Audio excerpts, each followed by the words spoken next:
ברוך אתה אדוני אלוהינו מלך העולם שהכל נהיה בדברו. There are several episodes, narratives in the Torah that are very difficult to understand. For instance, in the very beginning, it says that God saw that human race was going in a wrong path. They were not behaving the way they should. Well, how should they behave? There was no Torah. There were no instructions. According to our rabbis, yes. Adam had already received 6 instructions, so that when God calls out on Cain and he says to him, the blood of your brother is screaming at me from the earth, apparently to kill was already the wrong thing to do.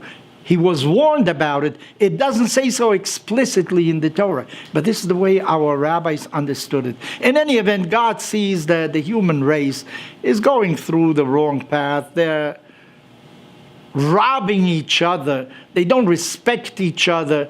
There is sexual promiscuity. God decides he's going to finish the human race. No more human race. He's going to save one family. Noah, his wife, and his children. That's it. Everybody else is going to perish, and the deluge comes on the earth, covers the earth with water. Everybody dies except the fish. But Noah had even taken animals into his boat in order to make sure, into his ark, that they should be safe. But in any event, all human beings perish. Our question is, was Noah the only person that was righteous? Maybe he was the most righteous. There were other people probably that behaved fairly well. Well, we don't know. What about the children? What about a 3-year-old boy? What about an infant, a newborn baby? What error could he have committed in order to have been sentenced to perish in those times when the waters covered the entire earth? We have another episode in the Torah, which is about Korach. Korach was a person that defied the authority of Moses. Why did he defy it?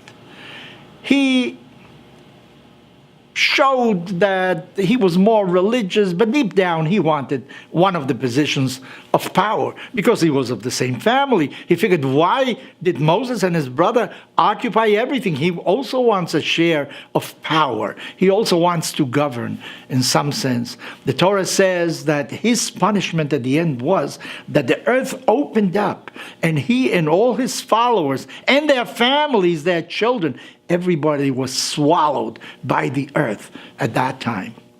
Once again, Korach maybe was guilty. If that was the adequate punishment, I don't know. But in any event, what did the children do? What did other people do? Apparently, when we live in a society, there's such a thing as contagion or something like that. Rashi says something different. That when society becomes corrupt at large, there's something called andrelemusia. It's a Greek word. Disaster falls upon everybody. All of society suffers because of a certain group. So that on Yom Kippur, when we are going to go before God and we're going to ask for clemency, we want mercy. We want God to understand our frailties. We also have to be aware of our next door neighbor. We need him to be pardoned also. We need society to change also because we are part of that society. And if society goes in the wrong path, somehow we will be absorbed by the current that will take us in the same path as well.